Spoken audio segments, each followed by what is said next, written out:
The government has allowed the temporary foreign workers program to become a force that drives down wages across the country and takes advantage of vulnerable people from abroad.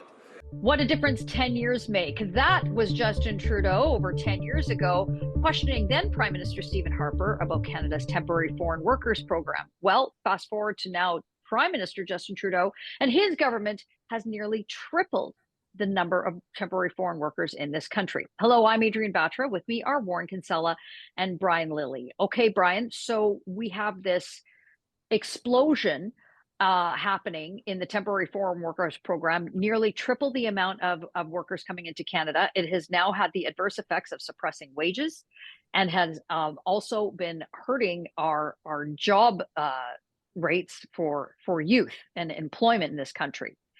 What's going on here? How did we get here? How badly did the Trudeau Liberals screw this one up? Oh, pretty badly. Look, temporary foreign workers is a program that becomes controversial now and again when numbers get too high. And during the Harper government, I believe it was RBC, there was a story about them using temporary foreign workers and people being laid off, things like that. And that caused a problem. And the Harper government, which wasn't even bringing in as many as there are now, said, hold on, we think there's abuse, we're going to pull it back. In an answer to that clip that you just played with Justin Trudeau, Stephen Harper said the temporary foreign workers should only be used for when Canadians aren't available to do the job. Well, Justin Trudeau has jacked up the numbers coming in. Plus, we know, what was it, 900,000, almost 1 million foreign students last year. They've extended and expanded the ability of foreign students to work in Canada. So they are de facto temporary foreign workers as well. What they did was just over 2 years ago, April 2022, it was days after they signed the coalition agreement with the NDP, they lifted caps. You used to only be able to have 10% of your workforce be from the temporary foreign worker program. They moved that up to 20. And then in manufacturing, in nursing, in hospitals, nursing homes, in food and accommodation, they said you can have up to 30%. And in seasonal industries, don't worry about it. They can work all year, not just seasonally, and on and on. They put the program on steroids, and now there's a major problem. Even Liberals like Mike Moffat, who's advised the Trudeau government in the past, worked for the Canada 2020 think tank.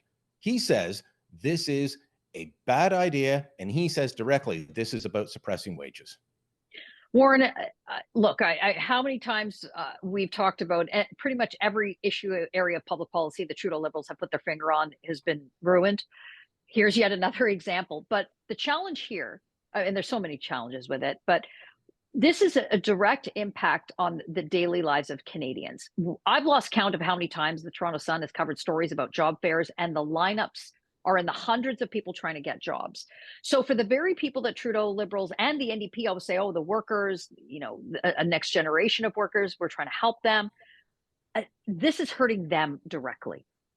It is, and it's hurting the government as well, because polling shows, and not just among conservatives, among Liberals and New Democrats as well, they are unhappy with the way in which the government of Canada is dealing with immigration policy generally, but also specifically with respect to the foreign worker program.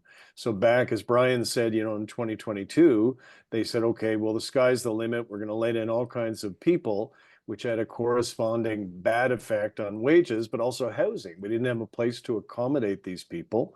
We shouldn't be letting people in and telling them to go sleep on a sidewalk, but the Trudeau guys seem to be okay with that.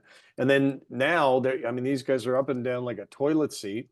They announced earlier this week, that they're going to radically reduce the number of foreign workers. So it's like, Justin, pick a lane. The thing that you once said was racist and un-Canadian to Stephen Harper and others, you're now doing yourself. And it just, once again, it's taking an axe to the credibility of the Trudeau government. I don't think anybody believes them on this file like they don't believe them on so many other files. Brian, no quick fix on this one. We expect, without jinxing it or anything like that, there's likely going to be a change of government in the next year or so. What does that look like if it is Pierre Poilievre? What does his government do on this to either, at the minimum, fix some of these problems? Well, I think his first act, if it's not fixed by then, will be to put back in restrictions. These are some of the most dramatic growth has been in what's considered the low wage category. Poilievre pointed out the other day, he commented on this. He said when he was employment minister, and he was employment minister from about February 2015 until the Trudeau government took over later that year, he said there were only 60,000 a year back then. Now it's almost 200,000. That is an incredible jump. So he says it should be restricted. If there is a need because there are no Canadians who are skilled in the jobs, or there are no Canadians able to do the job, then sure, we can have foreign workers come in. But this is just being abused. One of the other caps that they lifted was it became harder to get a temporary foreign worker if unemployment went above 6%. Shortly after this expansion of the program happened, we went from 5% unemployment to 6.4%, and it's growing. This is a very popular program. People are using it for all kinds of things, and it's not just Tim Hortons. I know there's a lot of outrage at Timmy's online. Sukh Dhaliwal, Liberal MP, he got a temporary foreign worker to do legal assistance work. You couldn't find a legal assistant in Surrey for your land surveying company? Yeah, he's right in the government documents. His firm, which promotes that he was the founder and the owner and still the MP, got one of these. That's how popular the program is with employers.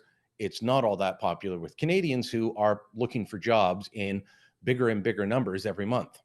And Last if I word can to you, Warren. Yeah, and I can just jump in. The United Nations, and I know I don't regard them as terribly credible, and neither the rest of us, but they issued a report this week saying that the program was a modern form of slavery. So quite apart from the fact that it's bad policy and unfair Canadians and bad for the economy, it's bad for these people too.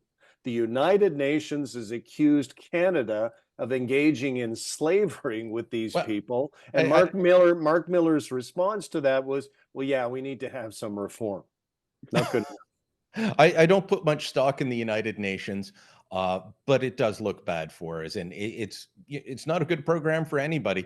It's being abused.